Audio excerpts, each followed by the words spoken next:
भारत की संस्कृति के लिए अमृत महोत्सव अभियान चलाया जा रहा।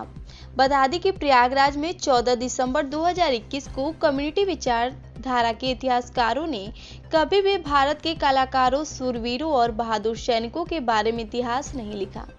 कैसे हमारे भारत के बहादुर लोगों ने गजनी, औरंगजेब और ब्रिटिश सरकार के विरुद्ध लड़ाइयां लड़ी। यह बातें उत्तर प्रदेश सरकार के प्रवक्ता एवं कैबिनेट मंत्री सिद्धार्थ नाथ सिंह ने CAV इंटर कॉलेज में आजादी अमृत महोत्सव आयोजन की श्रृंखला में कला यात्रा में मुख्य अतिथि के रूप में कही। सिद्धार्थ नाथ सिंह ने कहा कि भारत की संस्कृति और विरासत को कुचला गया है और धर्म के पर्दे की आड़ लेकर भारत की आजादी में अनेकों लोगों ने जो योगदान दिया था उन्हें भुला दिया गया। हम भूल जाते हैं कि रविन्द्रनाथ टैगोर ने जनगण मन न लिखा होता तो राष्ट्रीय गीत न बन पाता। हजरत मोहनी ने इकबाल जिंदाबाद का नारा न दिया होता तो लाखों लोगों ने देश की आज़ादी की लड़ाई इकबाल जिंदाबाद के साथ लड़ी और श्यामलाल गुप्ता ने झंडा ऊंचा रहे नारा का न दिया होता तो क्या हम शान के साथ तिरंगे को सम्मान दे पाते। हमारी संस्कृति और विरासत लुप्त हो गए थे। हमारी संस्कृति को जागृत करने के लिए प्रधानमंत्री मोदी ने अमृत महोत्सव का जन जागरण अभियान चलाया। देखिए यूपी सेंट्रल से कुमारी मनोज सिंह की रिपोर्ट। योगदान किया आज़ादी में या भारत को बनाने में, उनको इतिहास में जगह नहीं दी गई, दूसरे लोगों को जगह दी गई है, ऐसा क्या? नहीं, देखिए, इतिहास में जगह देना ना देना एक अलग विषय है, लेकिन हमारे जो संस्कृति से जुड़े हुए हैं और जो हमारे कलाकार हैं या अन्य लोग हैं, उन्होंने किस प्रकार से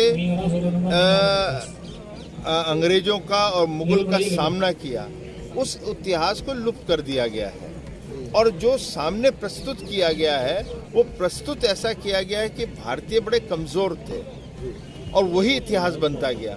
हमारे प्रधानमंत्री जी ने वही चीज को, जो अमृत महोत्सव है, और हमारे मुख्यमंत्री जी ने चोरी चोरा, जो एक बड़ा कांड था, एक प्रकार से म्यूटनी यहीं से शुरू हुई थी, उन सब चीज़ों को सामने लाकर हम बताने का प्रयास हो रहा है सरकार का कि भारतीय जो हैं उन्होंने बहुत बड़ा योगदान किया है, समाज के अन्य लोगों ने योगदान किया है, और हमने भी उन लोगों से जो गजनी हैं या ब्रिटिश राज है उनसे भी हम लोग ने अच्छी लड़ाई लड़ी है और उनको मात दिया है। ये भी इतिहास में आना चाहिए। विस्मृत शहीदों को एक तरीके से आप क्रांतिकारियों को याद कर रहे हैं, जो घराने से अलग हटते थे, कलाकार थे अलग। सही बात है, क्योंकि उनका ही तो योगदान था। जो इतिहास लिख दिया गया था, वो इतिहास जो था वो वामपंथियों की सोच से लिखा गया था, और दुर्भाग्य ये रहा कि नेहरूवियन जो पीरियड रहा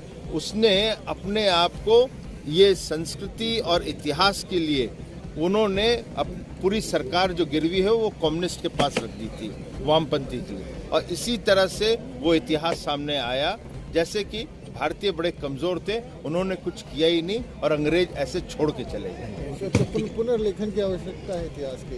नहीं, वो तो देखिए, उस पुनर्लेखन का तो काम शुरू हो चुका है, और जनता के बीच में भी इसी प्रकार से यात्रा, जो अमृत महोत्सव की यात्रा है जो निकल रही है, अनेक अनेक वर्गों की, समाज के अनेक अनेक योद्धाओं की, चाहे वो कलम के हों, चाहे वो बांसुरी के हों, चाहे वो तलवार के हों, उन सब के बारे में अलग अलग तरीके से बताया जा रहा है, जिससे हर भारतीय और जो आने वाली पीढ़ियां हैं वो गौरवान्वित महसूस करें कि भारत के लोग कमजोर नहीं, मजबूत है। अच्छा, 21 तारीख को प्रधानमंत्री के आने की सूचना मिल रही है? ऐसा है, उसका प्रोग्राम बन रहा है और उसकी तैयारी कर रहे हैं, मगर अभी कंफर्मेशन जैसी आएगी।